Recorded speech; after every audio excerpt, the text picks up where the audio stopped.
I'm James Sobalski, the voice of EA Sports NHL, and I'm alongside my broadcast partner and former NHLer, Ray Ferraro.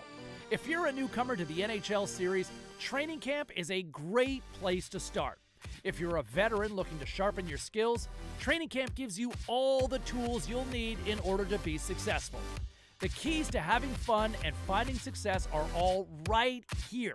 So dig into it with Ray, and I'll see you on the ice. Hey, it's Max92, welcome back to another tryout. Today's tryout is on NHL 21. You might be asking, why? Because it's wintertime now, and we gotta talk about wintertime things, like hockey. I haven't actually played a hockey game before, I don't think. I grew up with,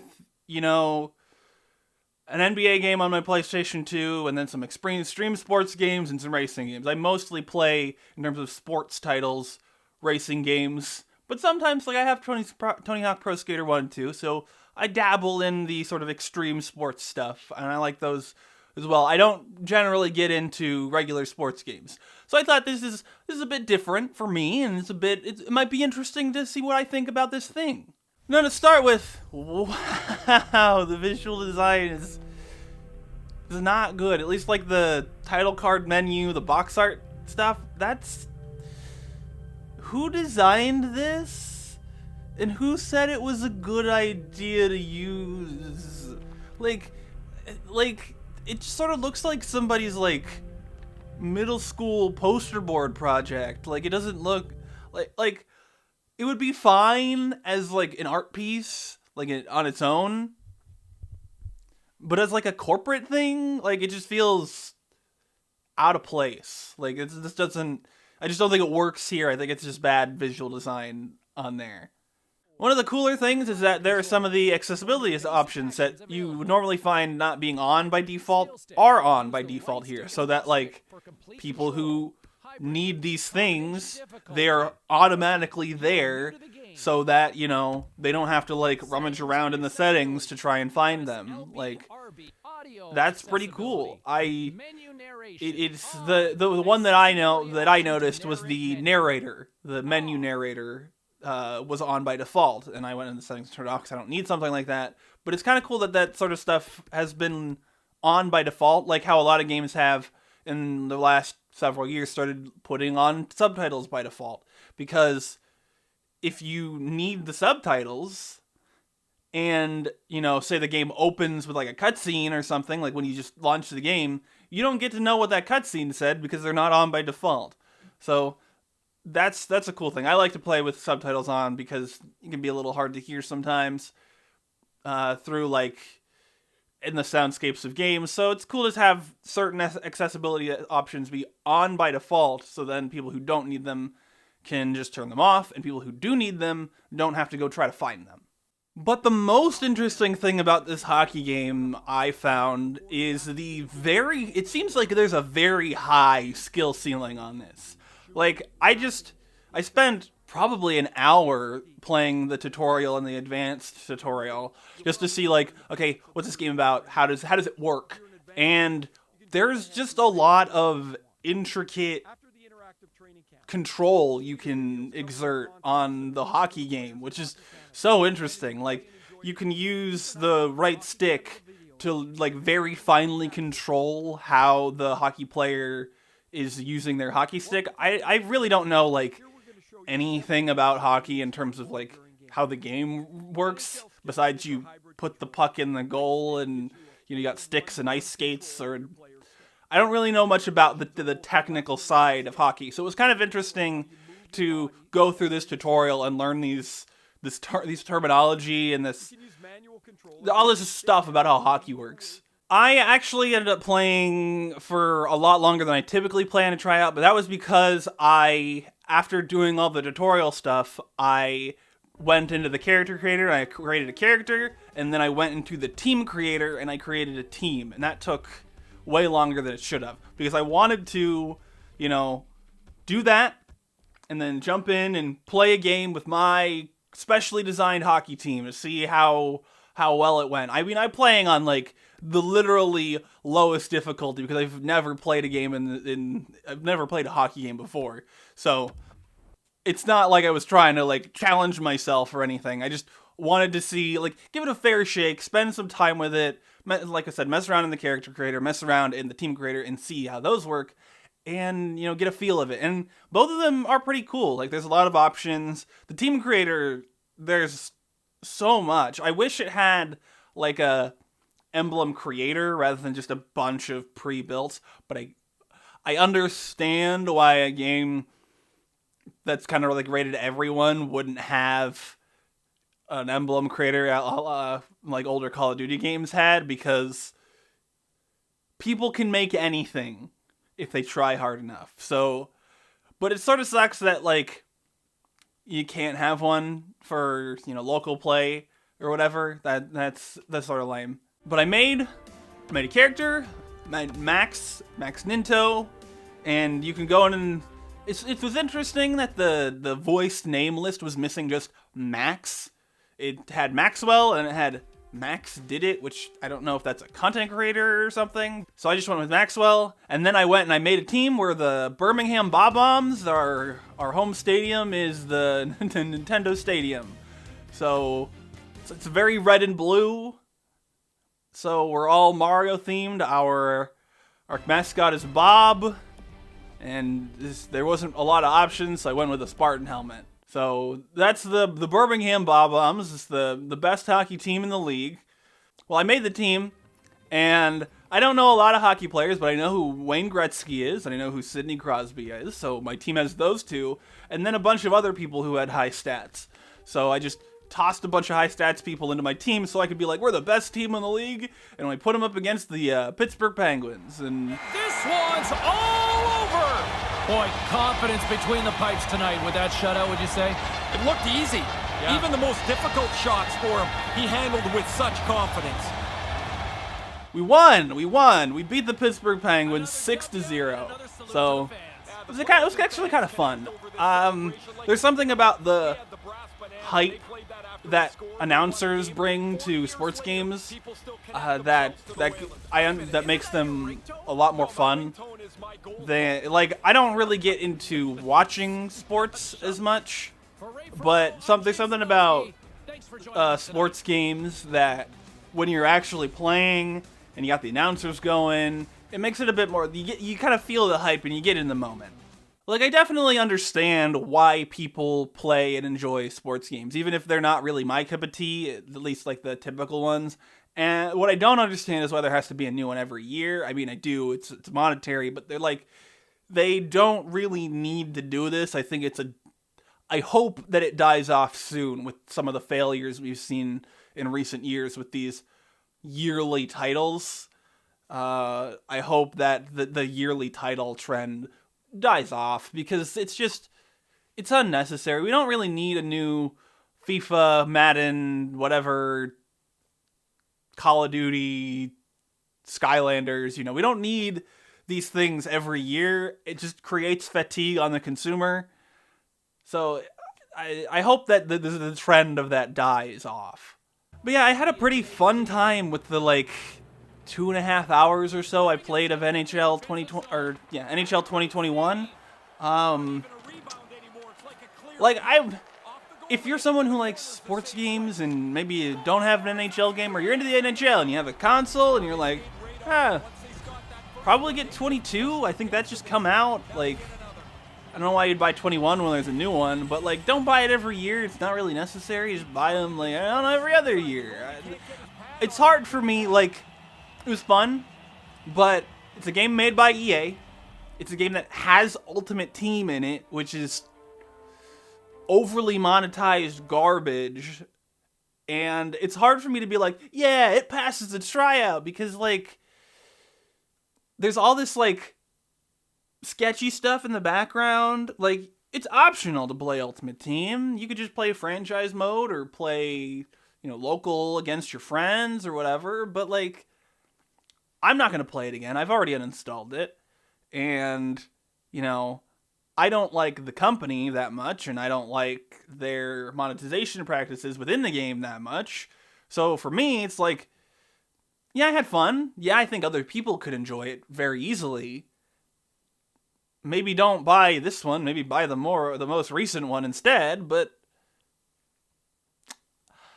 it's a complicated situation, and so like I'm gonna call this it's a pass if you're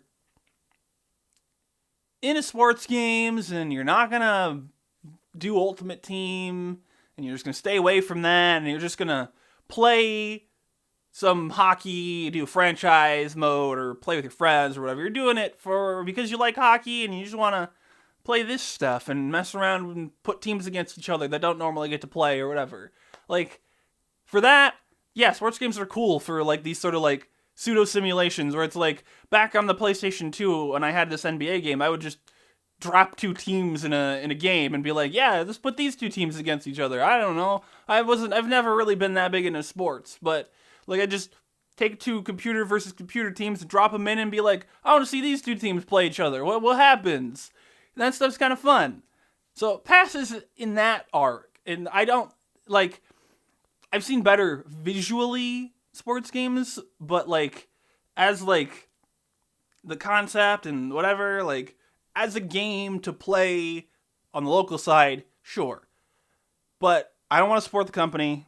I can't really stand with how it monetizes itself, and I'm personally not going to play it again. So in that regard, it fails. If that makes sense. So yeah, that's the video. About that. So we'll get into the engines.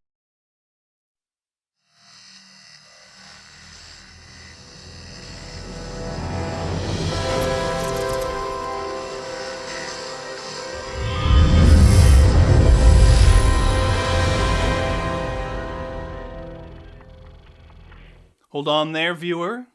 Don't leave just yet. I have an important message from the future. I am Future Max, and I need to tell you about the future of video games. So, today's tryout is also about The Matrix Awakens. Right on.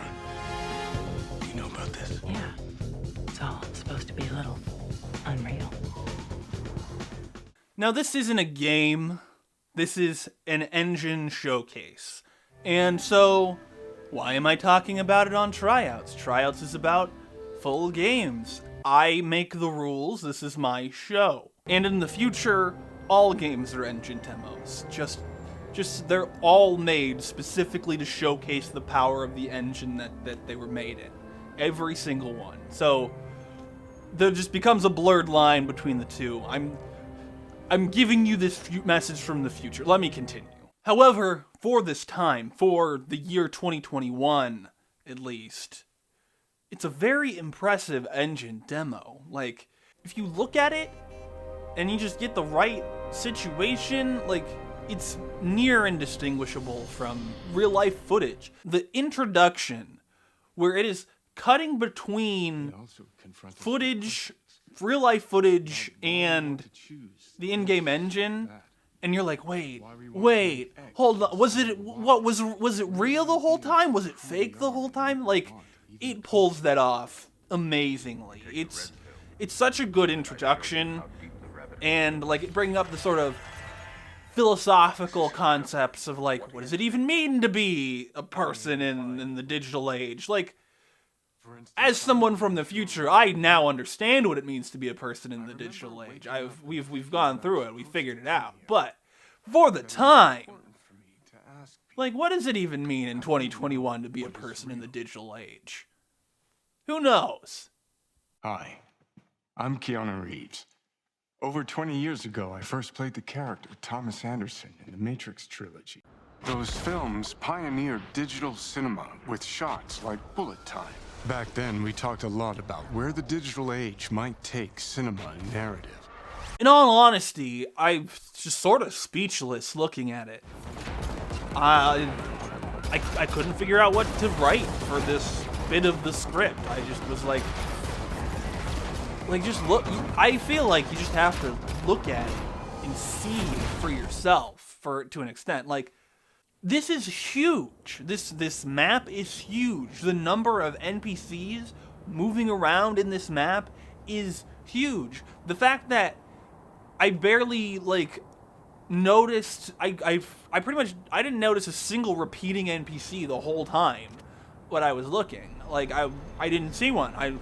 There probably was one, but they're so spread out that you don't notice them. It's really, really impressive. Even knowing from a 2021 perspective that games aren't going to look like that anytime soon. They look even better than that in the future, but though, it's not perfect when you are moving relatively quickly, like in a vehicle, or when you're flying fast with the air camera functionality. You do get some frame stuttering here and there because there are a lot of NPCs in this world, and it's very large. There's a lot of world, and it's all very high quality textured and all that stuff. It's a lot to load, and I imagine, it's just not going to run perfectly at that speed. But when you're in it, walking around at, walking speeds or even running speeds, it runs perfectly fine on that end, which is, again, another thing that's like, this runs fine, and it looks this good. That's crazy. Like, again, it looks photoreal for 2021 standards, at least. Like, if anything, this should get you excited for the future of gaming, which I'm here to warn you about. There are video games in the future, and if that's a problem, I'm sorry. You're just gonna have to deal with it. I'm here in the year of our Lord Halo Infinite, and there's not a new Halo coming for another probably, so we'll see how it goes. Shoot, I wasn't supposed to tell you when I was from. Forget that part. I'll redact it in post. But honestly, if you have a PS5 or an Xbox Series X and you can download this, because it is free, I recommend checking it out, because it is a really cool look into the future of video games and the way things are going to go moving forward. There's no reason for me to give it a pass-fail rating, really, but I'm going to do it anyway. The Matrix Awakens obviously passes the tryout. I played it for like an hour or so. But I've got to go back to the future now, so I got to leave y'all. If you hit the like button, do we still have... We don't have like buttons in the future. Like button, dislike button, those still existed in 2021, I think. Subscribe. There's a description on the video. We're still allowed to, you're still allowed to do those in 2021. That's a feature that got lost in the war. So you just click the links in the description while you still can. Leave a comment before the comment wars. After the comment wars, there were no more comments. So leave a comment while you still can, and share the video. Do the things. And anyway, thank you so much for watching. And Max in the past, we'll see you next time. Bye.